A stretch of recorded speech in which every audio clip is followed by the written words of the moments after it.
Since then, we have helped over 1,400 people. Zero income tax from money coming from another country. I don't know if that's still the law, yes? It is.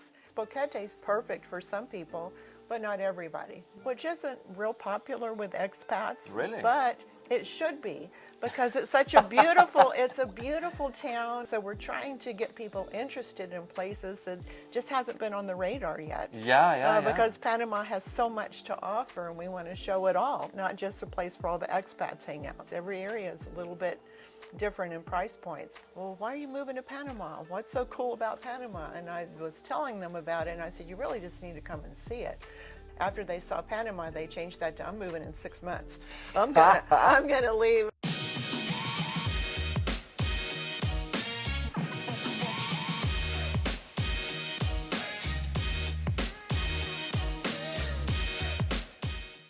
So welcome to another episode of Arquitectura Axioma. Today I'm doing an interview that I'm very excited about, and my guest today, his name is Jackie Lange. Jackie is the owner of Panama Relocation Tours that, if I recall correctly, that company started about 10 years ago. 10 years ago, helping people move into Panama and specifically to the area of Boquete. So this channel is about architecture, construction, and Boquete. So as much as I would like to just focus on one topic, just one topic, it's very demanding. So I sent a WhatsApp message to Jackie, and I talked to her about the idea of an interview, and she said, great, because people need to know this information in advance. So thank you, Jackie, for coming here, well, for receiving me. And I'm very excited again to have this interview. But first, I would like to let the people know a little bit more about you. Panama Relocation Tours has been a lot of years around, but probably there are some people that are just looking about Panama. So they need to know a little bit more about you and Panama Relocation Tours. So Hans, thank you so much for having me on the video. I moved to Panama in 2010. March of 2010 is when I moved to Panama. I had no plans at all of starting a tour business. I was planning to just be retired when I moved here. But I have another company where I do training for real estate investors, and a lot of them ask me, well, why are you moving to Panama? What's so cool about Panama? And I was telling them about it, and I said, you really just need to come and see it. So they asked me to organize a little tour for some of my real estate investor friends, which I did. And then I started getting a lot of other calls saying, hey, my friend went on your tour. When are you going to do another one? When are you going to do it again? Do you have a website? And I wasn't really thinking along those lines, but I saw the opportunity and I saw the interest that people had in moving to such a beautiful country as Panama. So I started a tour company, built a website and started a tour company back in 2010. Since then, we have helped over 1,400 people relocate to Panama. So we've really helped a lot of people. And at first, when we did the business, I just did a tour that went all the way across country, because Boquete is perfect for some people, but not everybody. Some people like Volcan or Coronado or Panama City or Las Tablas or David. There's so many different places. So we spend 7 days taking people all over the country to show them the variety and the diversity that Panama has to offer, and different price points. Every area is a little bit different in price points. And that's what I offered for the longest time. I only offered the tours. But just recently in 2020, mostly because of the pandemic, we also started offering an online version of the tour. It's called the Online Panama Relocation Guide. Has all the same information that people would get on the tour, but it's all online. Yeah. So they can, before they ever even move to Panama, they can start researching about getting a visa, learning about the different places to live. What are the budgets like? What's the weather like in all these different areas? How do you get your pet here? How do you buy a car in Panama? How do you build a house in Panama? All those different things are in both on the tour and on the online guide. Wow, so we give people a lot of information so that they can make an informed decision about whether Panama is a good fit. Great. It's very important what you said. Boquete is great for a lot of people, but not for everyone. I remember that I moved to Boquete too. I was raised in Panama City, but I've always wanted to move here. And Boquete, for me, suits great. But you've mentioned that you go across the country. What are the other places that you visit besides Boquete? And how much time do you spend on average on each place? It's more like a sightseeing tour that people could get off and on the bus? No, no. So the tour starts in Panama City, and we don't spend a lot of time in Panama City because since 2010 we've only had 3 people Wow. that have moved to Panama City. Most people they don't want, they're retired and they don't want the hustle and the bustle and the noise of the city. Some people do, or if they needed to get a job, Panama City is a good place for that. So we don't spend a lot of time in Panama City because we just haven't had the interest in it. But then we spend a day in the Coronado, San Carlos, Gorgona area. Which, for the people that doesn't know, that's a beach area that goes. I don't know exactly from where to where. I mean the distance that it covers, but it's a lot. It's basically at least 100 miles beach area. So please go on. Sorry. Yeah, so the Coronado area, we traditionally, people that are from Canada, they want to live in the Coronado area. People that live in a place where it gets really, really cold, they want to be by the beach. I'm from Texas. People that live in places where it gets really, really hot, like us Texans, we want to live in the cooler weather. So you want the exact opposite of what you experienced in the country that you moved from. So we have a lot of Canadians that moved to Coronado. It's a beautiful beach area. It was actually the first beach area that was built in Panama more than 50 years ago by Mr. Eisman. And so it's very popular. It's very well developed. Lots of shopping, restaurants, any kind of housing. There's condos, single family homes, big houses, little houses. So there's something for everybody in the Coronado area.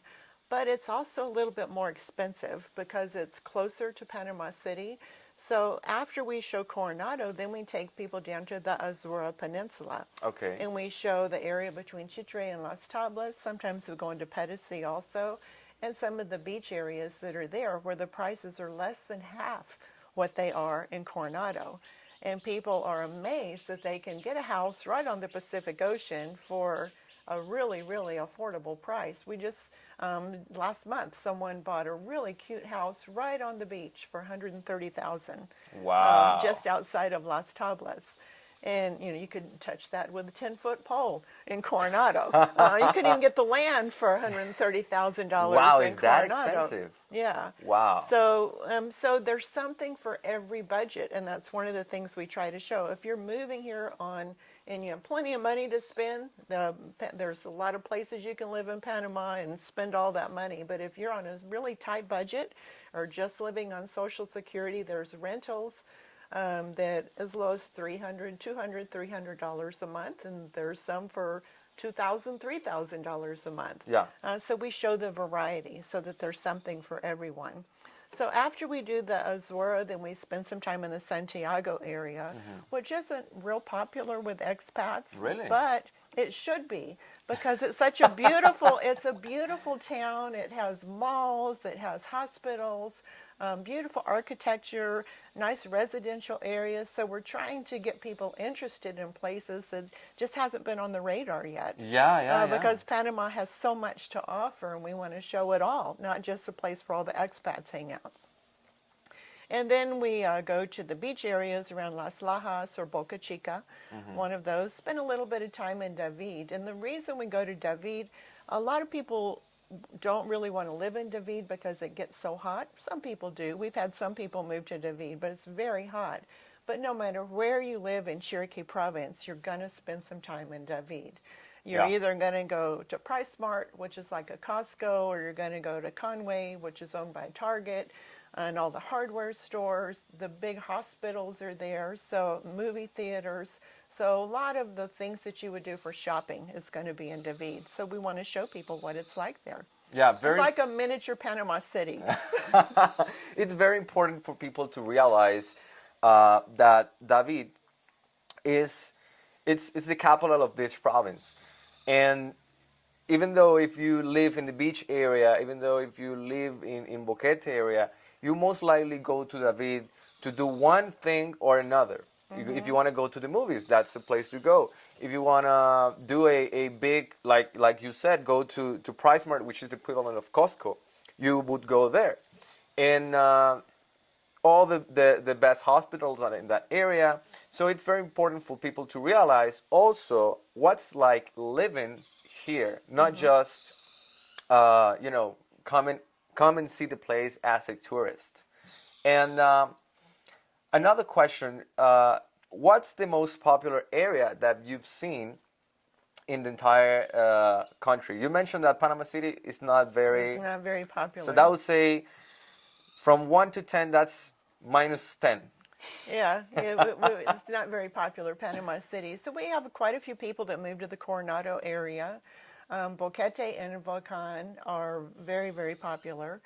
And then also around Las Tablas and Pedicey, those areas are very popular. Do you see people going to the area of Bocas del Toro? No, we've had Not too much. 2 couples in 10 years that have moved to Bocas del Toro. And what's the demographic of the people that approach to Panama Relocation Tours? So when we first started doing Panama Relocation Tours, almost all of our clients were retirees or soon to be retirees. A lot of people said they were going to retire in 2 years, and they were doing their research about where to move to. After they saw Panama, they changed that to, I'm moving in 6 months. I'm going to leave. I'm going to retire faster, and I'm going to get here faster. So a lot of people are on a 2-year plan, and it becomes a 6-month plan after a tour. But over the last, I would say 4 or 5 years, it's really changed a lot. And we have many more people that are in their 30s and 40s that are not retired, that come on the tour, that are moving to Panama and just trying to find the right place. So they want us to show them all the different places so they can pick their right place to move to. Many of these people that are younger, they have some kind of an online business that supports them, so they can live anywhere because they have an online business. Yeah, that's a very important thing to mention, because I'm no expat and I don't have an online business per se, but I think there's a law that you have 0 income tax from money coming from another country. I don't know if that's still the law. Yes? It is. Yeah, so if you live in Panama and you're from some other country, you don't owe any taxes in Panama on the income that you make. Panama has a territorial taxing system, which means they only tax you on income that you make from selling a product or a service in Panama. And by the way, if you do want to sell a product or service in Panama, you have to get a work permit. Foreigners are not allowed to work in Panama unless they have a work permit. So do it right.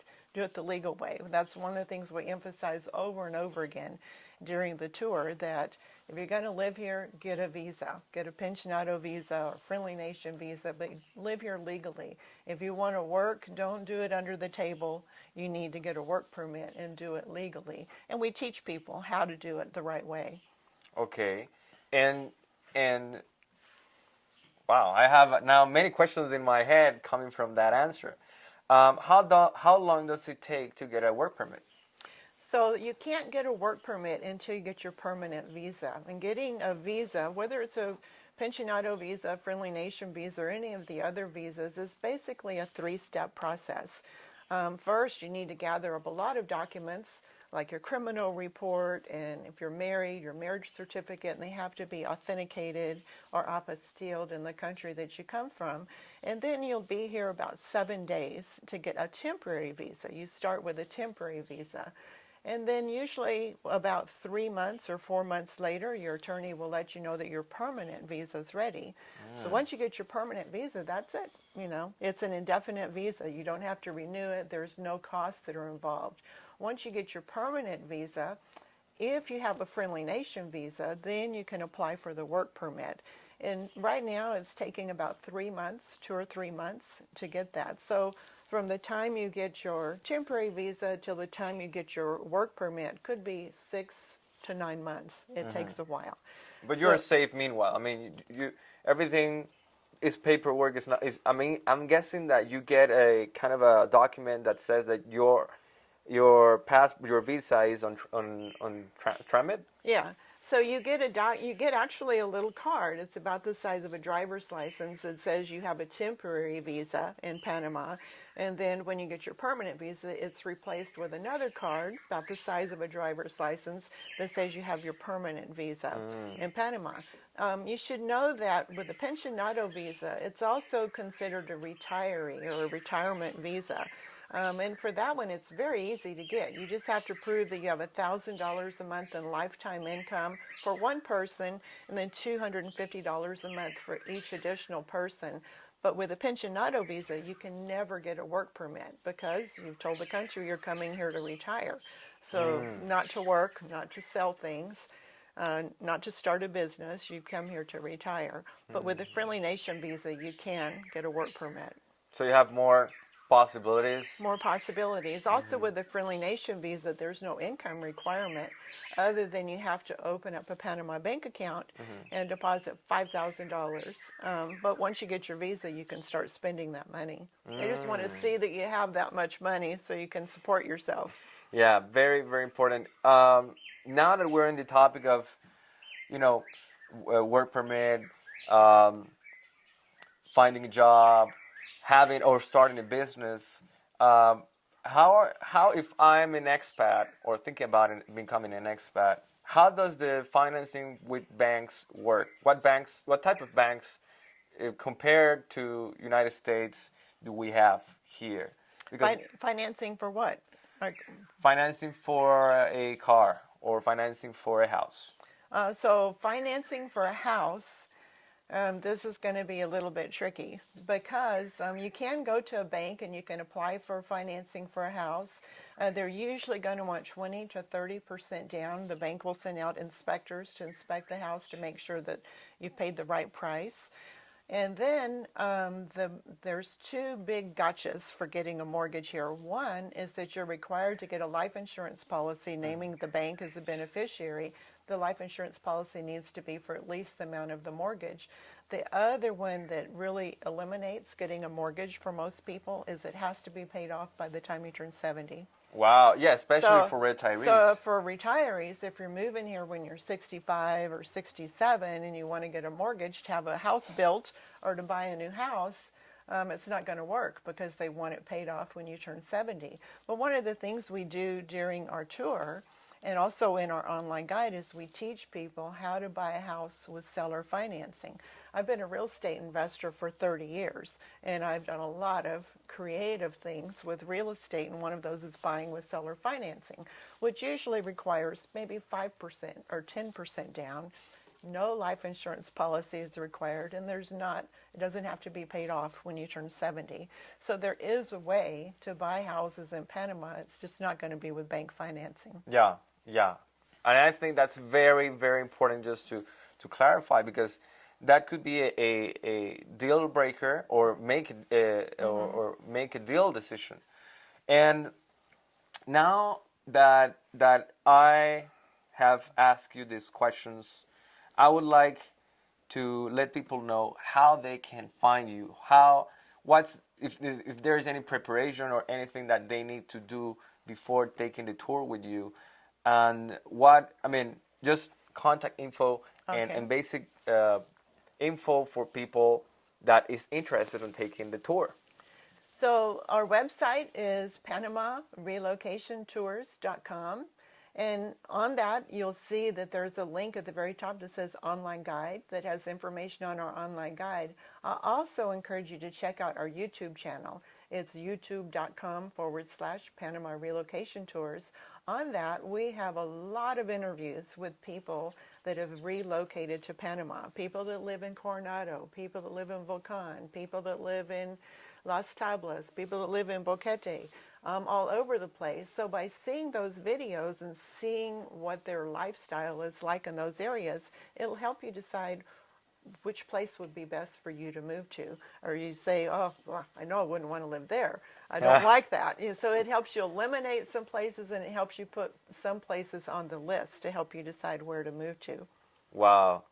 Well, that's a very, very good information that you have provided us in this entire interview. And I'm very happy for being here to have this meeting with you, and to let all the people that watch this channel that I just don't put information about architecture or construction or hiring me or whatever. I just want to give all the info possible on moving to Boquete and, of course, moving to Panama. So feel free to ask more questions about areas that that I don't live in, because we have Jackie to provide us that info and to provide us that input that she's seen of all the people that have moved to different places in Panama. Remember to subscribe. Thanks for watching, and remember to subscribe to my channel. And if you like this interview and if you find some value on all the information that I've given you, please give us a like and hit that bell button for you get a notification every time we upload a new video. Thank you for watching, and see you the next time. Take care. And thank you, Hans. Thank you, Jackie. See you the next time. Take care. Bye-bye.